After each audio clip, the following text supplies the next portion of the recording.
Oman నుండి మన ఇండియాకి మనీని ఎలా ట్రాన్స్ఫర్ చేసుకోవాలి అని చెప్పి ఒమాన్కి కొత్తగా వచ్చే వాళ్ళైతే డిఎం చేస్తున్నారు. Hi everyone, this is Uma Srinivas.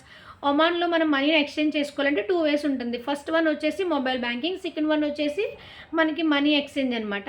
So మనం ఏ బ్యాంక్ హోల్డర్ అయినప్పటికీ కూడా ప్రతి బ్యాంక్లో కూడా మొబైల్ బ్యాంకింగ్ అనేది అవైలబుల్గా ఉంటుంది. మనకి ఎలాగా ఇండియాలో బ్యాంక్స్కి ఫోన్పే, గూగుల్ పే ఉంటుందో సేమ్ ఇక్కడ కూడా ఏదైతే మీరు బ్యాంక్ ఉంటుందో ఆ బ్యాంక్కి మొబైల్ బ్యాంకింగ్ ఉంటుంది. ఆ మొబైల్ బ్యాంకింగ్ ద్వారాగా సపోజ్ మీరు బ్యాంక్ మస్కట్ అయితే బ్యాంక్ మస్కట్ ఉన్న హోల్డర్కే పంపిస్తే మీకు ఎలాంటి సర్వీస్ ఛార్జ్ ఉండదు. ఒక డేలో 24 అవర్స్లో ఎంత మనీ పంపించుకోవచ్చు అంటే మనము 1 రూపీ టు 5 lakh వరకు మనం పంపించుకోవచ్చు.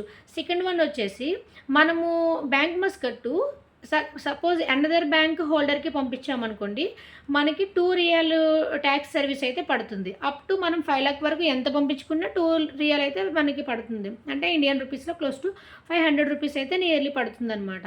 సో మనము అదే మనీ ఎక్స్చేంజ్లో అయితే ఎలా తీసుకోవాలి అంటే, మనీ ఎక్స్చేంజ్లో మనం మనీని ఇచ్చి మనీనే తీసుకోవచ్చు. లేదు అంటే మనము మన ఇండియాకి ఏ అకౌంట్ అయితే ఉంటుందో దానికి మనం పంపించుకోవచ్చు. సేమ్ అక్కడ కూడా మనకి పంపించినందుకు గాను ట్యాక్స్ మనకి 2 రియల్ సర్వీస్ ఛార్జ్ అనేది తీసుకుంటారనమాట.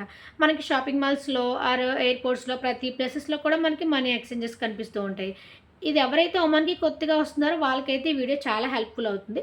ఇలాంటి మోర్ ఒమాన్ ఇన్ఫర్మేటివ్ వీడియోస్ కోసం నా పేజ్ని అయితే ఫాలో చేసుకోండి. Thank you so much. Bye bye.